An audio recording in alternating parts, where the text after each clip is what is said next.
Hi Katie, this is my persuasive speech and yep, here we go. Okay, so does everyone know someone close to them or related to them that might be adopted? Well, the purpose of my speech is to persuade you guys on what it's like to be adopted and why you should adopt or consider it, because we're all girls here and we might consider adopting in our future when having a baby if something doesn't work out as much. And so my thesis is, I believe that adoption, especially even having an open adoption for the child, is the best thing you can do and it's beneficial for the child the most. So I have 3 points, and my first point is that there's many reasons why you should adopt or consider adoption, but with some exceptions. 2, having an early pregnancy, teen pregnancy, is not the end of the world. It really isn't. And that there's so many options that it's beneficial for the biological mom, the child, and the adopting parents. And the third point is that there's a risk and benefits of an open adoption, but it shouldn't be something that you should worry about. So now that I've told you what my 3 points are, I'll tell you a little bit more about adoption. So the first point was that there's many reasons why you should consider adopting, and some exceptions with it too. For an open adoption, there's 4 different types of open adoption, and then there's a closed adoption. Closed adoption means that there is no contact between the mother and the adopting family. Then there is a restricted open adoption, which means they share info between families, but this is only for a limited time after they are adopted. There's a semi-open adoption, which means families meet one time, but there's no further info shared after that. Then there is a fully open adoption, which means families can meet and share information for a limited time whenever they want. And then there's a continuously open adoption, which means both the biological parents and the adopting parents both see the child grow. And so now that you know the different types of adoption, I know there's some stigmas out there that frightens the parents a little bit when they kind of hear about adopting. And one stigma is that they know that when they adopt, some people might say, oh, they're a burden, or they just can't have children, so they have to adopt. That's such a burden. But it's not. It's really not. Some people like to adopt just because adopting is a better option for them at that time. And also they hear about, there's this thing called adoptive children syndrome. And this was explained by Marianne Berry in one of my articles that I've read. And she explained that this adopted child will grow up to be they lie a lot, or they have a psychiatric problem, or they will have academic problems, or they just have all this stuff that comes along with them. But that's not true. If you grow up in a right family that loves you and takes care of you, that just won't be a problem. It's just something that goes around and that worries the parents sometimes.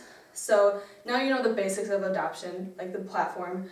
I know that getting pregnant in high school nowadays is becoming a more higher common thing nowadays, and that's not the end of the world. It really isn't, and it can actually be beneficial for the mom and the child. And so again, my main topic, number 2, is that even though you get pregnant in high school, it's not the end of the world. There's still options that is beneficial for everyone in the situation. So Maria Custer, she was talking about in her article about societal sanction, which means that society puts out there that if you give up your child, you do not love them. Why would you give up your child because you don't love them? Or that you'll regret it later in life. And even the grandparents even say that, oh, why would you give up our blood relative? Now you're just ruining the family, tradition. There's just so much out there that society puts on top of teens and how, their future might be affected that, that just, puts more pressure needed than on the teens' moms. And it's not, adoption isn't bad. It shouldn't be put out there as, such a bad thing or, you'll regret it in the future. But it actually could help the mother a ton.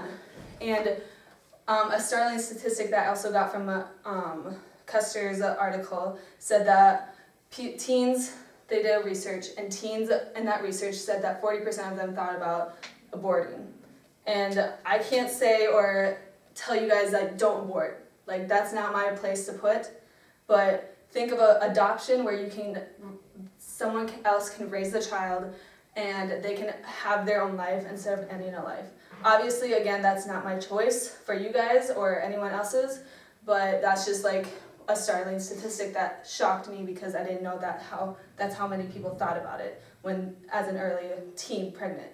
And my story is my mom, she had me in high school, junior in high school, and I was adopted, and she wrote this letter to me, and she told me that she was very scared and that she would regret it, and that she loved me very, very much, and like she didn't want to like make me grow up and feel that like I wasn't loved by her, that she had to get rid of me. But we met 18 years later, and honestly, the feeling of like her meeting me and like us like talking about everything, like I totally understand it now. It's still kind of hard, but like she did what was best for her at that time because she knew when she was a junior that she couldn't raise me and go to college because she was going into the Navy at that time, and she knew that she couldn't have taken care of me.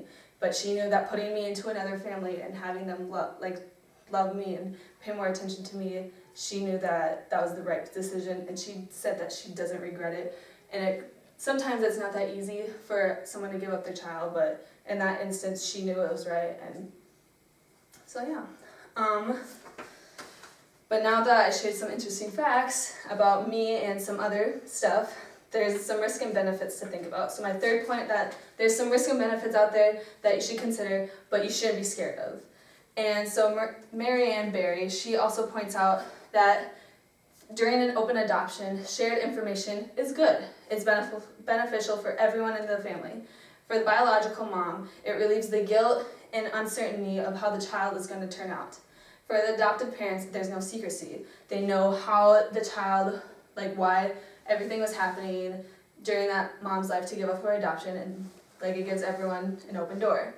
For the child, it helps adolescents' confusion, because I certainly have that, because there's a study also going into Barry's article saying that most children growing up through the ages 10 through 12 found out when they were adopted. They were confused why they were given up or everything. And then open adoption lets the kid like talk to the mom and talk about the past and like relieve everything.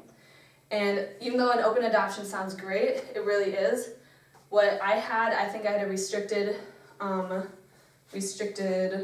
open adoption was when we only met right after the adoption was like traded and everything. We met a year later and traded some information, and then after that it was a closed adoption. I didn't meet her until I was 18 and it was my choice.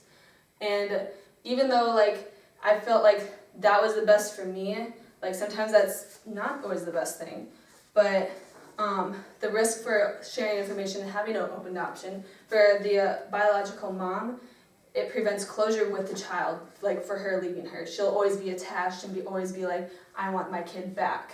For the adopted parents, it never gives them that child and like parent bonding. Like they always have that split, like that child has either 4 parents to choose from, and like she doesn't know, like she or he doesn't know who's the actual real parents in the family. And the child, how it affects the child is that there's never that bond of getting comfortable with the family. He can't just like go and talk to the family or something like that.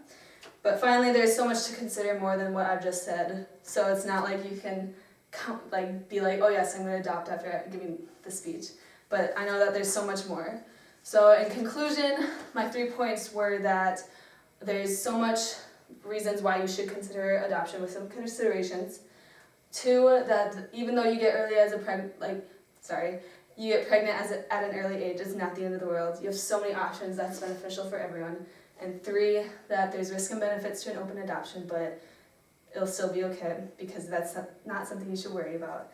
And my thesis statement was, I believe that adoption, especially an open adoption, will be beneficial and it'll change your life forever.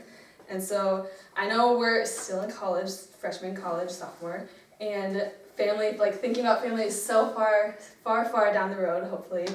And that I hope that someday you guys consider, if that does come up, that you choose adoption. Do, do, do, do, do, do.